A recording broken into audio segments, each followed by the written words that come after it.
बयान के बीच जेलेंस्की का बड़ा बयान आया है। हम मजबूती से रूस का मुकाबला कर रहे हैं, हम मजबूती से रूस का मुकाबला कर रहे हैं, कह रहे हैं जेलेंस्की जो ये भी साथ साथ में कह रहे हैं कि हमारे देश बर्बाद कर दिया रूस ने, वो ये भी कह रहे हैं कि इंफ्रास्ट्रक्चर तबाह कर दिया रूस ने, लेकिन इसके बीच वो ये जंग लड़ रहे हैं और समय समय पर वीडियो जारी करके वो ये भी कहते रहते हैं कि मजबूती से हम इस देश का मुकाबला करेंगे, रूस से जंग लड़ेंगे। एक बार आपको बताती हूं कि कैसे जेलेंस्की लगातार जो बयान दे रहे हैं, कैसे रूस को जेलेंस्की ने अब चेतावनी दे डाली है।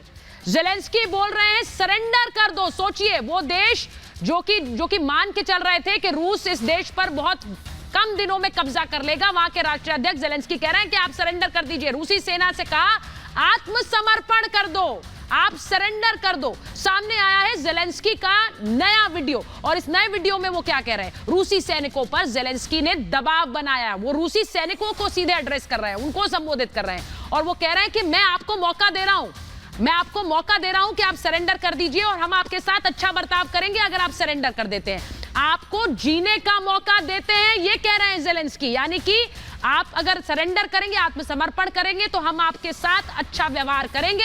यूक्रेन सेना के आगे सरेंडर कर दीजिए आप। ये खुला ऑफर एक तरह से पुतिन की सेना को वो दे रहे हैं, आपके साथ हम इंसानों जैसा व्यवहार करेंगे। तो क्या पुतिन की सेना को सीधे सीधे संबोधित करके वो पुतिन की सेना में फूट डालने की कोशिश कर रहे हैं, क्योंकि अब उनका संबोधन पुतिन को नहीं है, उनका संबोधन पुतिन की सेना को है। यह भी बड़ी खबर मैं बता रही हूं। अब ये इसका मतलब क्या है, यूक्रेन में नो फ्लाई जोन घोषित नहीं करेगा नाटो, यह भी खबर इस बीच आ रही है। नाटो ने खारिज की है जेलेंस्की की मांग। जेलेंस्की लगातार कह रहे थे कि हमें नो फ्लाई जोन घोषित करिए, वो लगातार कह रहे थे कि यहां पर अगर लगातार विमान उड़ते रहेंगे तो हमारे ऊपर बम्बार्डमेंट और हमले होते रहेंगे। लेकिन नाटो ने एक बार फिर कह दिया है नो फ्लाई जोन संकट का समाधान नहीं है। अगर हमने नो फ्लाई जोन घोषित कर दिया, ये बाइडेन खुद कह चुके हैं, तो सीधे सीधे रूस के खिलाफ जंग होगी। हम वो नहीं करना चाहते हैं, हम वो नहीं करेंगे। एक बार फिर वही बात दोहराई है, यह भी बड़ी खबर आ रही है।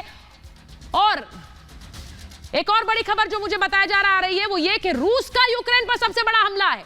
पुतिन के सब्र का बांध टूटा है, किसी भी वक्त कीव पर कब्जे का ऐलान कर सकते हैं। यह भी खबर, ये मैंने आपको बताया कि कैसे कहा जा रहा है कि पुतिन, सोचिए, दुनिया के वर्ल्ड लीडर माने जाते हैं, एक शक्तिशाली सुपर पावर के राष्ट्रीय अध्यक्ष माने जाते हैं, 20 दिन तक वो यूक्रेन पर कब्जा नहीं कर पाए। और अब खबर यह आ रही है कि उनके अगर सब्र का बांध टूटेगा तो क्या वो पूरी तरह से आज कीव पर कब्जा करेंगे। अगले 48 घंटे कीव के लिए बहुत बहुत जरूरी है, यह भी कहा जा रहा है।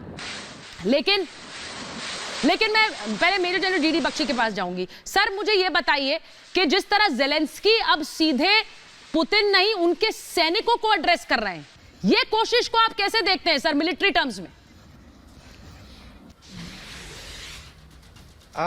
मैडम देखिए बेटा, मैं आपको फिर बतलाना चाहता हूं, मैं एक मिलिट्री एनालिस्ट हूं, मैं CNN या BBC का कोई स्पोक्समैन नहीं हूं।